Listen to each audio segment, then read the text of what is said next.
Guys, कैसे हो आप लोग। तो गाइस, लास्ट वीडियो में हम लोगों ने डिस्कस किया था एप्लीकेशंस ऑफ इंडक्टिव इफेक्ट, जिसमें हमने देखा था how inductive effect is related to stability of a carbocation. That is एक कार्बोकैटायन के स्टेबिलिटी में इंडक्टिव इफेक्ट का रोल क्या है, हम लोगों ने देखा था। आज की इस वीडियो में हम लोग देखेंगे how inductive effect affects stability of free radical and stability of carbanion. हम लोग इसमें डिस्कस करेंगे कैसे inductive effect stability of carbanion and stability of free radical को अफेक्ट करता है। तो जो फर्स्ट हम इसमें डिस्कस करने वाले हैं वो है फ्री रेडिकल। तो देखिए, फ्री रेडिकल होता क्या है। ये कार्बन है, कार्बन टेट्रावैलेंस से शो करता है, हम सबको पता है। लेकिन यहाँ पे देखिए, यहाँ पे 3 ग्रुप कार्बन से जुड़ा है, X, Y and Z. And एक जो वैकेंट ऑर्बिटल है, इसमें एक ऑर्बिटल में एक इलेक्ट्रॉन है, होने चाहिए 2, लेकिन एक इलेक्ट्रॉन है, तो इसके पास एक इलेक्ट्रॉन की कमी है। ठीक है, तो ये पहले बात, तो इसकी कैरेक्टरिस्टिक्स क्या है। या sp2 हाइब्रिडाइज्ड है, एक sp2 हाइब्रिडाइज्ड स्पीसीज है। एंड अगर sp2 हाइब्रिडाइज्ड स्पीसीज होता है तो इसका शेप क्या होता है, ट्राइगोनल प्लानर। तो फ्री रेडिकल का शेप क्या होगा, ट्राइगोनल प्लानर। देन इसमें देखें, इसमें कोई चार्ज नहीं है, बल्कि जब हम कार्बोकैटायन में देखे थे, कार्बोकैटायन में क्या हो रहा था, इसमें एक कंप्लीट वैकेंट ऑर्बिटल था, इसलिए इस पर प्लस चार्ज आ रहा था। इसमें एक वैकेंट ऑर्बिटल में 2 इलेक्ट्रॉन होने चाहिए, लेकिन इसमें ऑलरेडी एक प्रेजेंट है, तो इस पर कोई चार्ज नहीं है। तो अगर देखिए हम इसमें टोटल कितने इलेक्ट्रॉन है, शेयर्ड प्लस अनशेयर्ड इलेक्ट्रॉन। देखिए 3 तो इसमें बॉन्ड फॉर्मेशन क्या है, एक बॉन्ड 2 इलेक्ट्रॉन के शेयर से बनता है, तो 3 बॉन्ड मतलब 6 इलेक्ट्रॉन तो हो गए इसके आउटर मोस्ट शेल में। प्लस ये एक अनपेयर्ड इलेक्ट्रॉन है जो कि किसी के साथ शेयर्ड नहीं है, तो ये 6 + 1 7 इलेक्ट्रॉन, तो इसके आउटर मोस्ट शेल में टोटल 7 इलेक्ट्रॉन है। ये एक इलेक्ट्रॉन डिफिशिएंट स्पीसीज है, क्योंकि इसके इनकम्प्लीट ऑक्टेट है। देखिए इसे हमने देखा, इससे 7 इलेक्ट्रॉन है, ऑक्टेट कंप्लीट के लिए 8 इलेक्ट्रॉन चाहिए, बट इसके पास 7 ही इलेक्ट्रॉन है, तो ये इनकम्प्लीट ऑक्टेट है इसके पास, और ये एक इलेक्ट्रॉन डिफिशिएंट स्पीसीज है। It is not a Lewis acid but an electrophile. देखिए लुईस एसिड में क्या होता था, कार्बोकैटायन एक लुईस एसिड होता था, क्योंकि उसके पास एक वैकेंट ऑर्बिटल थे, इसीलिए इसको 2 इलेक्ट्रॉन चाहिए था, एक इलेक्ट्रॉन पेयर चाहिए था।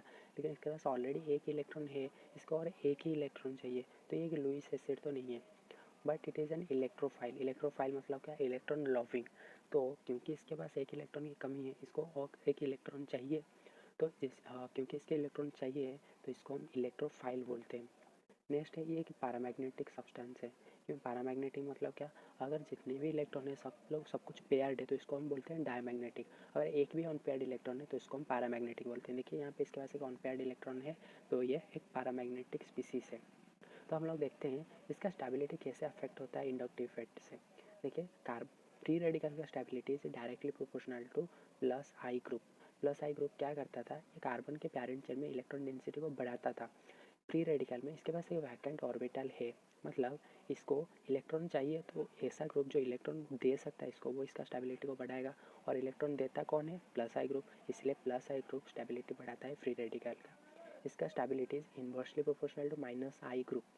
मतलब अगर इसमें एक माइनस आई ग्रुप अटैच है, तो क्या होगा, माइनस आई ग्रुप का नेचर क्या होता है, ये इलेक्ट्रॉन को विड्रॉ कर लेता है पैरेंट कार्बन चेन से, इलेक्ट्रॉन डेंसिटी को कम करता है। देखिए इसके पास ऑलरेडी एक इलेक्ट्रॉन की कमी है, अगर इसके पास और हम इलेक्ट्रॉन निकाल लेंगे तो इसका स्टेबिलिटी तो और कम हो जाएगा। तो फ्री रेडिकल का स्टेबिलिटी इन्वर्सली प्रोपोर्शनल होता है माइनस आई ग्रुप के। ठीक है, तो गाइस आइए हम लोग कुछ एग्जाम्पल डिस्कस करते हैं। तो फर्स्ट इसमें अगर हम देखें, ये एक 3 डिग्री फ्री रेडिकल है, ये एक 2 डिग्री फ्री रेडिकल है, और ये एक 1 डिग्री फ्री रेडिकल है। तो 3 डिग्री फ्री रेडिकल में प्लस आई सबसे ज़्यादा होता है 3 डिग्री में, देन 2 डिग्री में, देन 1 डिग्री में। तो स्टेबिलिटी किसका ज़्यादा होगा, 3 डिग्री का, देन 2 डिग्री का, देन 1 डिग्री का। तो स्टेबिलिटी सबसे ज़्यादा होता है 3 डिग्री फ्री रेडिकल का, फिर 2 डिग्री फ्री रेडिकल का, फिर 1 डिग्री फ्री रेडिकल का। इस सेकेंड नंबर एग्जाम्पल में अगर हम देखें, तो देखिए ये एक 2 डिग्री फ्री रेडिकल है, ये भी एक 2 डिग्री फ्री रेडिकल है, और ये एक 1 डिग्री फ्री रेडिकल है। स्टेबिलिटी सबसे ज़्यादा इसका होगा, फिर इसका होगा, फिर इसका होगा। ठीक है, नेक्स्ट अगर हम एग्जांपल देखें, देखिए यहाँ पे NR3 प्लस ग्रुप जुड़ा है, और यहाँ पे CH3 ग्रुप जुड़ा है। तो CH3 का तो प्लस आई इफेक्ट होता है, और NR3 का क्या होता है, माइनस आई इफेक्ट होता है। तो CH3 इसके इलेक्ट्रॉन डेंसिटी बढ़ाएगा, इसको स्टेबिलिटी प्रोवाइड करेगा, लेकिन NR3 प्लस एक माइनस आई ग्रुप है, तो इसका स्टेबिलिटी को डिक्रीज करेगा। तो स्टेबिलिटी किसका ज़्यादा होगा, इसका। नेक्स्ट अगर हम एग्जाम्पल देखें, देखिए यहाँ पे CH2PH ग्रुप अटैच है, और यहाँ पे CH2CCl3 ग्रुप अटैच है। देखिए CCl3 एक माइनस आई इफेक्ट ग्रुप है, और PH भी एक माइनस आई इफेक्ट ग्रुप है, बट पीएच का माइनस आई कम होता है कंपेयर टू किससे, CCl3 से, तो ये तो मोर इलेक्ट्रॉन विड्रॉइंग है, मतलब ये बहुत ज़्यादा इलेक्ट्रॉन विड्रॉ कर लेगा, तो ये फ्री रेडिकल को और अनस्टेबल बना देगा। तो सबसे स्टेबल है ये, फिर आएगा हमारा ये। तो गाइस नेक्स्ट एग्जाम्पल अगर हम लोग देखें तो देखिए यहाँ पे CF3 ग्रुप अटैच और यहाँ पे CH3 ग्रुप अटैच है। हम सबको पता है CH3 का प्लस आई इफेक्ट होता है और CF3 का माइनस आई इफेक्ट होता है, तो सबसे ज़्यादा स्टेबल ये होगा, फिर ये होगा। नेक्स्ट एग्जाम्पल में देखिए यहाँ पे NO2 ग्रुप अटैच है, यहाँ पे CH3 ग्रुप अटैच है और यहाँ पे NO ग्रुप अटैच है। तो CH3 का तो प्लस आई इफेक्ट है और NO2 का माइनस आई इफेक्ट है और NO का माइनस आई इफेक्ट है, बट NO का माइनस आई वीक होता है किससे, NO2 से, तो ये NO2 के कंपैरिजन में इसको कम अनस्टेबल करेगा। तो सबसे ज़्यादा स्टेबल तो ये बीच वाला होने वाला है, फिर स्टेबल होने वाला है ये, फिर स्टेबल होने वाला है ये। क्यों? क्योंकि NO2 का माइनस आई इफेक्ट बहुत स्ट्रॉन्ग होता है, तो ये बहुत ज़्यादा इलेक्ट्रॉन विड्रॉ कर लेगा, इसलिए कंपाउंड को सबसे ज़्यादा अनस्टेबल बनाएगा।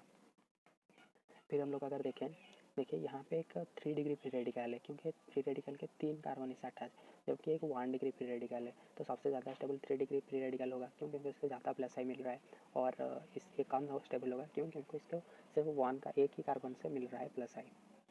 यहाँ पे देखिए सिमिलरली यहाँ पे एक 3 डिग्री फ्री रेडिकल है और यहाँ पे भी एक 3 डिग्री फ्री रेडिकल है और यहाँ पे भी एक 3 डिग्री फ्री रेडिकल है, ठीक है। बट यहाँ पे डिफरेंस क्या है, यहाँ पे एक फ्लोरीन अटैच है और यहाँ पे भी एक फ्लोरीन अटैच है, बल्कि इसमें कोई फ्लोरीन अटैच नहीं है, तो सबसे ज़्यादा स्टेबल तो ये होगा, क्योंकि इसमें से कोई भी इलेक्ट्रॉन विड्रॉइंग ग्रुप इसमें अटैच नहीं है, ठीक है।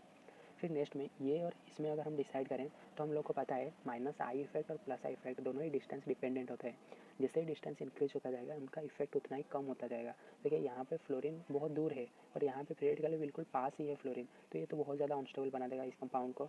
और अगर हम स्टेबिलिटी का ऑर्डर देखें तो ये फर्स्ट होगा, फिर ये सेकेंड होगा, फिर ये थर्ड होगा। क्यों? क्योंकि इसमें फ्लोरीन बहुत पास है फ्री रेडिकल के, तो फ्री रेडिकल को बहुत ज़्यादा अनस्टेबल बना देगा। फिर अगर हम एग्जांपल देखें नेक्स्ट, तो यहाँ पे देखें, यहाँ पे एक फ्लोरीन अटैच है, यहाँ पे एक क्लोरीन अटैच है, यहाँ पे एक ब्रोमीन अटैच है और यहाँ पे एक आयोडीन अटैच है। तो फ्लोरीन का माइनस आई तो सबसे ज़्यादा स्ट्रॉन्ग होता है, तो ये रेडिकल को सबसे ज़्यादा अनस्टेबल बनाएगा। फिर क्लोरीन अनस्टेबल बनाएगा, फिर ब्रोमीन, फिर आयोडीन। तो अगर हम स्टेबिलिटी का डर देखें, सबसे ज़्यादा स्टेबल कौन होने वाला है, ये, फिर ये, फिर ये, फिर ये। क्यों? क्योंकि फ्लोरीन का सबसे स्ट्रॉन्ग माइनस आई होता है और ये फ्री रेडिकल को बहुत ज़्यादा अनस्टेबल बना देगा, ठीक है। नेक्स्ट अगर हम एग्जांपल देखें तो देखिए यहाँ पे NF3 प्लस ग्रुप अटैच है और यहाँ पे CH3 ग्रुप अटैच है, तो CH3 ग्रुप का तो प्लस आई इफेक्ट होगा और NF3 प्लस का माइनस आई इफेक्ट होगा, तो स्टेबल कौन सा होगा, ये वाला होगा, ठीक है। फिर नेक्स्ट में यहाँ पे देखिए, यहाँ पे सिंपल एक फ्री रेडिकल है, बट यहाँ पे फ्री रेडिकल में एक डबल बॉन्ड है, तो हम लोग को पता है डबल बॉन्ड का कौन इलेक्ट्रोनेगेटिविटी होता है, तो ये क्या करेगा, फ्री रेडिकल को अनस्टेबल बना देगा। क्यों? क्योंकि इसका माइनस आई इफेक्ट होता है, जबकि यहाँ पे कोई इफेक्ट नहीं लग रहा है, बट यहाँ पे माइनस आई इफेक्ट लग रहा है, तो ये अनस्टेबल हो जाएगा। तो स्टेबिलिटी किसका ज़्यादा होगा, इसका ज़्यादा होगा, फिर स्टेबिलिटी किसका होगा, इसका। तो गाइस हमने देखा how free radical stability is affected by inductive effect. Inductive effect से कैसे फ्री रेडिकल का स्टेबिलिटी इफेक्ट होता है। अब हम डिस्कस करेंगे कैसे कार्बन नियॉन का स्टेबिलिटी डिपेंड करता है इंडक्टिव इफेक्ट पे। तो कार्बन नियॉन अगर हम लोग देखें तो देखिए इसे यहाँ पे 3 ग्रुप अटैच है कार्बन नियॉन से, X, Y and Z, and इसके पास एक लोन पेयर ऑफ इलेक्ट्रॉन है, तो इसके पास एक नेगेटिव चार्ज है, ठीक है।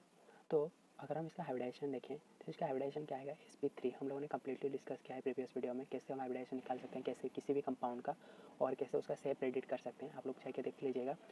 तो इसका हाइब्रिडाइजेशन होगा क्या, sp3, और इसका शेप क्या है, ट्राइगोनल प्लानर। क्यों? क्योंकि देखिए sp3 में हमारा नॉर्मल शेप क्या आता था, टेट्राहेड्रल, बट इसके पास एक लोन पेयर है, तो लोन पेयर को तो हम शेप में काउंट नहीं करते हैं, तो अगर लोन पेयर को हटा देंगे तो ये एक ट्राइंगुलर पिरामिडल स्ट्रक्चर बना रहा है। तो कार्बन नियॉन का स्ट्रक्चर क्या होता है, ट्राइगोनल पिरामिडल। नेक्स्ट इसके पास 3 सिग्मा बॉन्ड है और एक लोन पेयर है। देखिए इसमें 3 sigma bond X, Y, Z के साथ बनाया हुआ है और इसके पास एक लोन पेयर है। इसके पास 5 नियर बाई इलेक्ट्रॉन्स है। कैसे? देखिए नियर बाई इलेक्ट्रॉन मतलब ये एक्स के साथ एक इलेक्ट्रॉन, वाई के साथ एक इलेक्ट्रॉन, जेड के साथ एक इलेक्ट्रॉन, 3 हो गए, और एक लोन पेयर। टोटल कितने हो गए, 3 प्लस 2 5, ठीक है। इसके पास टोटल 5 इलेक्ट्रॉन है। तो गाइस नेक्स्ट अगर हम लोग देखें तो इसके पास है 8 electron in the outermost shell. इसके आउटर मोस्ट सेल में 8 इलेक्ट्रॉन है। कैसे? इसने 3 बॉन्ड फॉर्मेशन किया है एक्स, वाई और जेड के साथ, एक बॉन्ड बनता है 2 इलेक्ट्रॉन से, तो टोटल इसके पास कितने हो गए, 6 इलेक्ट्रॉन, प्लस इसके पास एक लोन पेयर ऑफ इलेक्ट्रॉन है, तो 6 + 2 हो गए टोटल 8 इलेक्ट्रॉन। तो इससे कंप्लीट ऑक्टेट है। क्यों? क्योंकि इसके पास 8 इलेक्ट्रॉन आउटर मोस्ट सेल में है, तो ये कंप्लीट ऑक्टेट मॉलिक्यूल है। बट हम जब देखे थे, चाहे आप कार्बोकैटायन को ले लो या फ्री रेडिकल को ले लो, वो दोनों क्या थे, इनकम्प्लीट ऑक्टेट थे। और ये कि इलेक्ट्रॉन रिच मॉलिक्यूल है, क्योंकि इसके पास एक नेगेटिव चार्ज है, तो एक इलेक्ट्रॉन रिच मॉलिक्यूल है, और ये डायमैग्नेटिक है। क्यों? क्योंकि इसके पास जितने भी इलेक्ट्रॉन है सारे पेयर्ड है। तो हम देखेंगे दैट कैसे प्लस आई इफेक्ट और माइनस आई इफेक्ट इसके स्टेबिलिटी को अफेक्ट करते हैं। तो कार्बन नियॉन का stability is proportional to minus I group. क्यों? क्योंकि इसके पास एक लोन पेयर ऑफ इलेक्ट्रॉन है, एक नेगेटिव चार्ज है। तो जो इसके नेगेटिव चार्ज को कम करवाएगा वही इसको स्टेबिलिटी प्रोवाइड करेगा।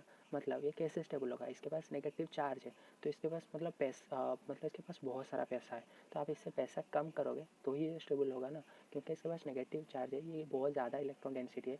तो जो इसकी इलेक्ट्रॉन डेंसिटी कम करवाएगा वही इसको स्टेबिलिटी प्रोवाइड करेगा। तो इलेक्ट्रॉन डेंसिटी कम कौन करवाता है? Minus I group. तो माइनस आई ग्रुप इसके स्टेबिलिटी को बढ़ाता है। फिर stability is inversely proportional to plus I group. क्यों? इसके पास ऑलरेडी इलेक्ट्रॉन डेंसिटी है, तो प्लस आई ग्रुप क्या कर रहा है? इसको और भी इलेक्ट्रॉन डेंसिटी प्रोवाइड करवा रहा है, तो ये क्या करेगा? इसको अनस्टेबल बना देगा। तो guys stability of carbanion is directly proportional to minus I group and stability of carbanion is inversely proportional to plus I group. आइए कुछ एग्जांपल डिस्कस करते हैं हम लोग। देखिए यहाँ पे 1 डिग्री कार्बनियन है, यहाँ पे 2 डिग्री कार्बनियन है और यहाँ पे 3 डिग्री कार्बनियन है। तो 1 डिग्री कार्बनियम में सबसे कम प्लस आई इफेक्ट लगेगा तो ये सबसे ज़्यादा स्टेबल होगा। फिर और कम प्लस आई यहाँ पे लगेगा 2 डिग्री में, तो नेक्स्ट स्टेबल ये होगा। फिर सबसे ज़्यादा लगेगा प्लस आई इफेक्ट कहाँ पे? 3 डिग्री में, तो ये सबसे ज़्यादा अनस्टेबल बनेगा। तो सबसे ज़्यादा स्टेबल है ये, फिर ये, फिर ये। क्वेश्चन नंबर 2 देखते हैं। देखिए यहाँ पे एक 1 डिग्री कार्बनियन है और यहाँ पे एक 3 डिग्री कार्बनियन है। 3 डिग्री कार्बनियन में तो सबसे ज़्यादा प्लस आई लगता है, मतलब ये सबसे ज़्यादा अनस्टेबल होगा। तो स्टेबल कौन होगा? ये होगा, फिर ये होगा। नेक्स्ट में यहाँ पे देखिए, यहाँ पे एक ट्रिपल बॉन्ड है और यहाँ पे एक डबल बॉन्ड है। हम लोगों ने देखा था ट्रिपल बॉन्ड का इलेक्ट्रॉन विड्रॉइंग नेचर ज़्यादा होता है, तो ये इलेक्ट्रॉन डेंसिटी कम करवाएगा, तो ये सबसे ज़्यादा स्टेबल कंपाउंड बनेगा। तो सबसे स्टेबल ये होगा, फिर ये होगा। यहाँ पे अगर देखें, यहाँ पे 2 CH3 ग्रुप अटैच है और यहाँ पे 2 फ्लोरीन अटैच है, तो फ्लोरीन का तो माइनस इफेक्ट होता है, तो इलेक्ट्रॉन डेंसिटी को कम करवाएगा। तो स्टेबल कौन सा होगा? ये।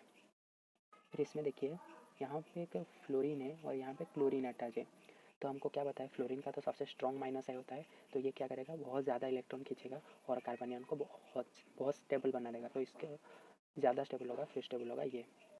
नेक्स्ट अगर हम लोग एग्जांपल देखें तो देखिए यहाँ पे एक डबल बॉन्ड है लेकिन इसमें कोई डबल बॉन्ड नहीं है, तो ये डबल बॉन्ड का इलेक्ट्रॉन विड्रॉइंग नेचर होता है, तो ये कार्बनियन का इलेक्ट्रॉन डेंसिटी कम करवाएगा, तो स्टेबल कौन सा होगा? ये।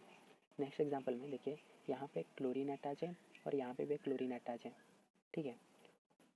तो देखिए सबसे ज़्यादा स्टेबल कौन सा होगा? सबसे ज़्यादा स्टेबल होगा ये। क्यों? क्योंकि इसके पास क्लोरीन अटैच है। क्लोरीन क्या है? कार्बनियन के बहुत पास है, यहाँ पे क्लोरीन कार्बनियन से दूर है, ठीक है। तो प्लस आई इफेक्ट और माइनस आई इफेक्ट दोनों ही डिस्टेंस डिपेंडेंट होता है, क्योंकि इसमें क्लोरीन दूर है तो ये उसका इलेक्ट्रॉन डेंसिटी इतना कम करवा नहीं पाएगा जितना कम यहाँ पे हो जाएगा। तो सबसे ज़्यादा स्टेबल कहाँ पे होगा? ये होगा, फिर होगा ये। नेक्स्ट एग्जांपल में देखें, यहाँ पे NO2 ग्रुप अटैच है और NF3 ग्रुप अटैच है, दोनों ही सेम डिस्टेंस पे, बट NF3 ग्रुप का माइनस आई स्ट्रॉन्ग होता है किससे? NO2 से। तो स्टेबल कौन होगा? ये स्टेबल होगा। क्यों? क्योंकि इसका माइनस आई स्ट्रॉन्ग है। हम लोगों ने कम्प्लीटली डिस्कस किया है कैसे स्टेबिलिटी का ऑर्डर, प्लस आई ग्रुप का स्टेबिलिटी का ऑर्डर, माइनस आई ग्रुप का स्टेबिलिटी का ऑर्डर, कौन बहुत ज़्यादा प्लस आई शो करता है, कौन माइनस आई शो करता है, आप लोग देख लीजिएगा, ठीक है।